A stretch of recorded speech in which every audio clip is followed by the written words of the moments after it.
My name is Guy Kawasaki, and I am Managing Director of Garage Technology Ventures. What is Garage actually? It is an early stage venture capital firm. So our job is to find the next Google or Yahoo or Apple, two guys or gals in a garage starting the next big thing. Well, the first tour was really introducing something, and you didn't have to. It was easy. Well, it was a different challenge. The challenge when you're introducing something is nobody has ever heard of it, nobody has seen it, nobody understands it. The question might be, why do we need a graphical user interface? The second time, everybody knew you had to have a graphical user interface. The challenge the second time was, why should we buy a Macintosh when Windows does the same thing? Or my boss won't let me buy me a Macintosh, or the corporation won't let me buy a Macintosh, or I need to run this specific Windows program that doesn't run on a Macintosh. So the second time was definitely dodging bullets constantly. Well, for me, from the first time I saw Macintosh, it was a religious experience. I really thought, when I saw that, I said, wow, this is how it should be. And that occurred in 1983, and that really hasn't changed. I've used Windows to the extent that I've had to use Windows, and I just cannot understand some stuff there. And I suppose Windows users try Macintoshes and cannot understand things either. But it was really a religious experience for me, and I feel that way to this day. Now, by contrast, iPod was a very interesting experience. I liked it, but there are more iPods in my house than there are people, by probably 2 to 1. But I never use an iPod. I can't tell you the last time I used an iPod. It's probably been years since I've used it. When I am on an airplane, which is the only time I listen to music, I'm listening to iTunes on a MacBook, okay? So I'm not walking around with an iPod. I don't jog with an iPod. My sport is hockey, and you can't exactly be wearing an iPod when you play hockey. So I don't, now for some people the iPod was a religious experience. For some people this phone will be a religious experience. My religious experience was the Macintosh. Well, to be completely honest, right? Yes, it was a great product, but also I had to make a living. And so if you can make a living with something great, why make a living with something crappy? If given the choice. So I can't tell you it was just all wonderfulness and sort of change the world philanthropic goodness. I had to make a living. I still need to make a living. And so now Apple had a great salary, good options and all that, so why not? I mean, of course, if I had gone to work for Microsoft at that point, I would be worth hundreds of millions of dollars today. But, so what? I mean, a few $100 million here, $100 million there, it adds up after a while, though. I don't see sort of this great homogenization or trend towards mediocrity in the Apple community at all. And right now, Apple is just on a terrific roll, right? But in 2 or 3 years or whatever, there'll be naysayers. They'll say that iPod's market share is slipping because Zune is being given away at Walmart. I don't know, whatever.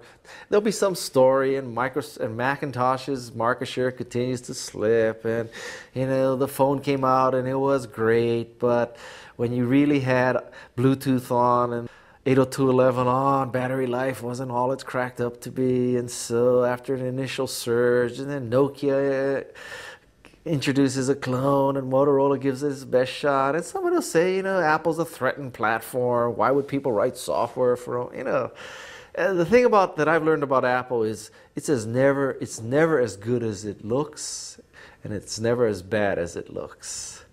So right now it's looking really good. It's probably not that good. And when it was looking to the outside really bad, it wasn't that bad. You know, very few people create an Apple. Okay? Very, very few people create Apple twice. And in fact, I can't think of one. So, you know, if you look at Steve and Woz, what they did is they created Apple I, which was, it changed the world. Apple II changed the world. Macintosh changed the world. iPod changed the world. And maybe this phone will change the world. So, you know, that's 5 things. You can't call that luck, right?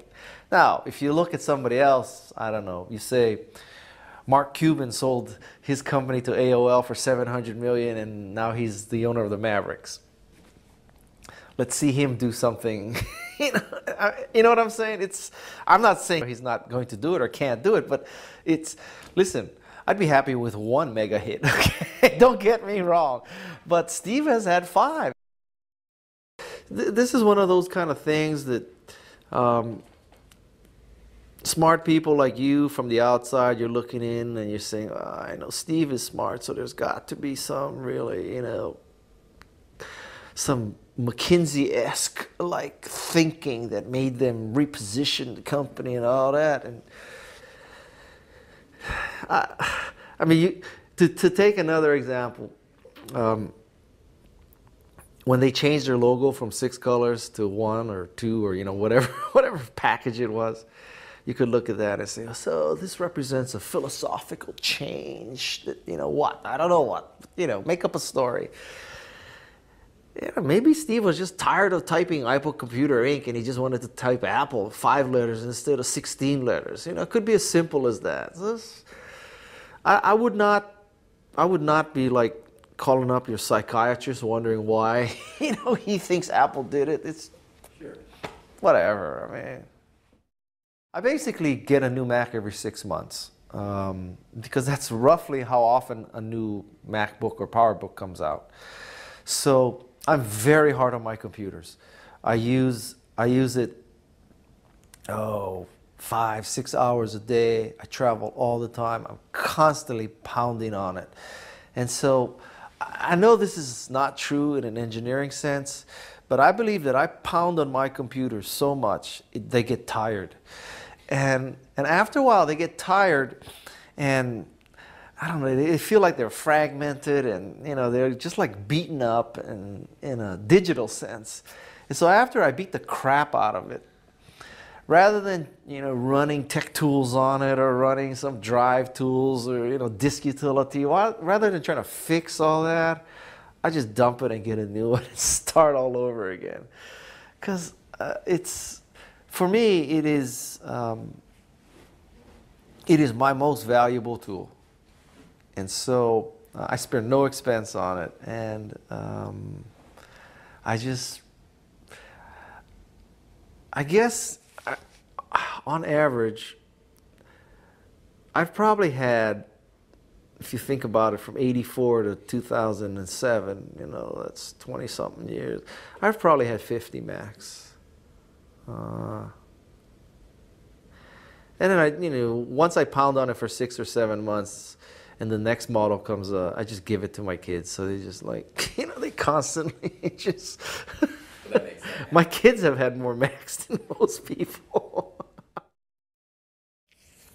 Of course, the Apple, you know, the 128K was the amazing one. But probably for what it was and for what it represented in terms of just becoming so much better in a leap, I think the 2CI, that was the one that sort of, wow, you know.